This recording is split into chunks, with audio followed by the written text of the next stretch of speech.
안녕하십니까. 이낙연이라고 합니다. 저를 모르시는 분도 계실 겁니다. 소개 말씀부터 올리겠습니다.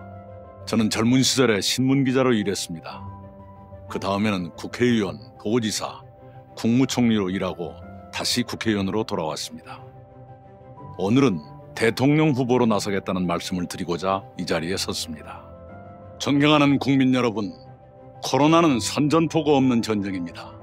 우리는 성실하고 치열하게 싸웠습니다. 그러나 상처가 깊고 넓어졌습니다. 자영업자들은 허리가 더 휘었습니다. 노동자, 농어민 모두 힘겹습니다. 청년의 취업 문턱은 좀처럼 낮아지지 않습니다. 안타깝고 송구스럽습니다. 이렇게 힘겨운 국민을 더 따뜻하게 보살펴야 합니다. 그 일을 제가 하겠습니다. 특히 사회의 격차가 더 벌어지고 있습니다. 없는 사람은 더 어려워지고 외로운 사람은 더 외로워졌습니다. 청년을 비롯한 많은 사람들이 세상의 불공정에 항의합니다. 불평등을 완화하는 일이 시급합니다. 상처받은 공정을 다시 세워야 합니다. 그 일을 제가 하겠습니다. 지금은 불안의 시대입니다. 많은 사람들이 삶을 불안해합니다. 청년도, 중년도, 노년도 불안합니다. 삶을 위협하는 요소가 엄청나게 늘었기 때문입니다. 그런 모든 위협으로부터 국민 한 분 한 분의 삶을 국가가 보호해드려야 합니다. 내 삶을 지켜주는 나라가 되어야 합니다. 그 일을 제가 하겠습니다. 그래도 우리는 코로나 극복을 향해 나아가고 있습니다. 일상의 회복이 멀지 않았다고 느낍니다. 이 사진을 기억하실 겁니다. G7 정상회의의 한 장면입니다. 어느 나라가 코로나에 가장 잘 대처했냐는 물음에 선진국 정사들이 일제히 문재인 대통령을 가리킵니다.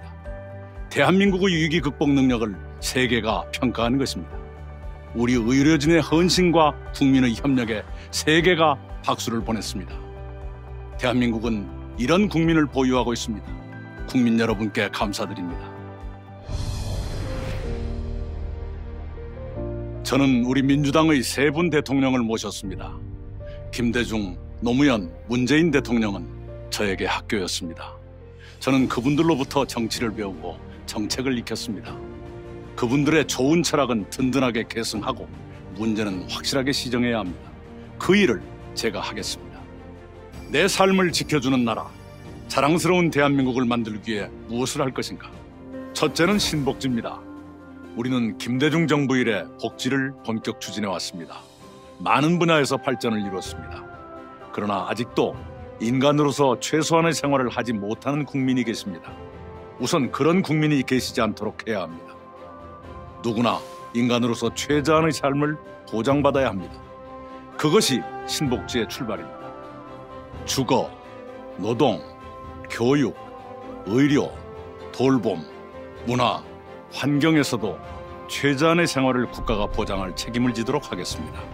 그리고 2030년까지는 모든 국민이 지금의 중산층 수준으로 살 수 있도록 단계적으로 발전시켜 가겠습니다. 특히 아이들이 충실한 돌봄을 받도록 하겠습니다. 그래야 아이도 좋고 부모도 좋고 청년 일자리도 늘어납니다. 둘째는 중산층 경제입니다. 10년 전에는 우리 국민의 65%가 중산층이었습니다. 지금은 57%로 줄었습니다.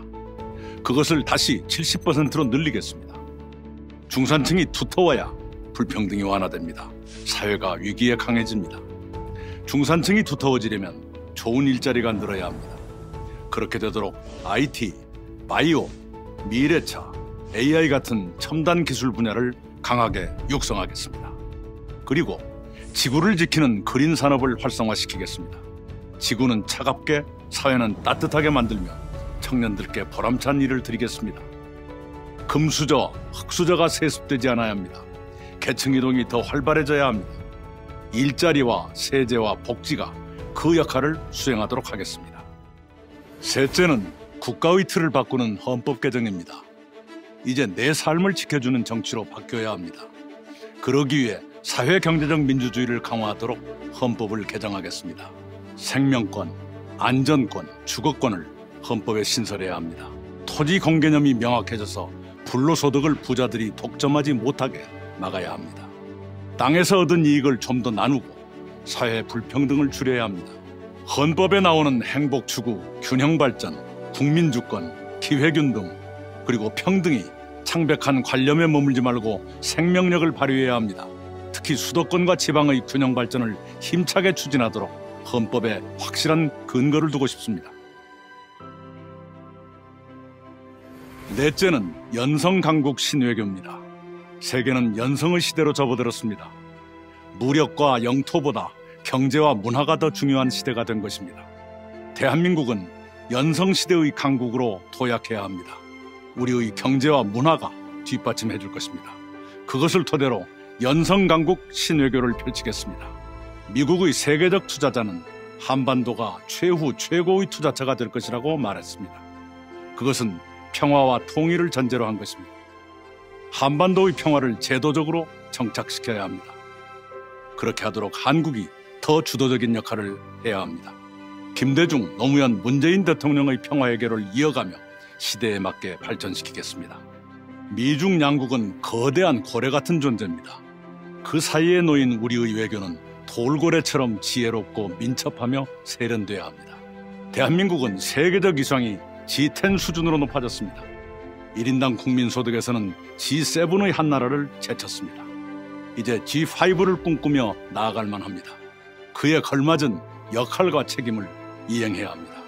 저는 국무총리로 일하면서 세계 25개국을 방문해 정상급 지도자들과 회담했습니다. 높아진 국격에 부응하는 외교를 저는 할 수 있습니다. 다섯째는 문화 강국의 꿈입니다. 우리는 BTS 보유국입니다. 게다가 우리는 봉준호 보유국의 윤여정 보유국이기도 합니다. 백범 김구 선생의 꿈이 이루어지고 있는 것입니다. 문화와 예술은 간섭하지 않으면 않을수록 창의적이고 더 아름다워집니다. 문화예술만큼은 철저하게 그분들께 맡겨놓을 겁니다. 정부는 입은 닫고 지갑만 열어야 합니다. 그렇게 하겠습니다.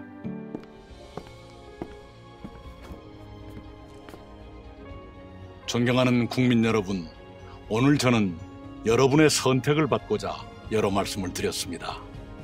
여러분께서 저의 충정을 받아주시고 저를 선택해 주시기를 간절히 부탁드립니다. 코로나를 겪으며 우리는 깨달았습니다. 평범한 일상이 귀한 것이었습니다.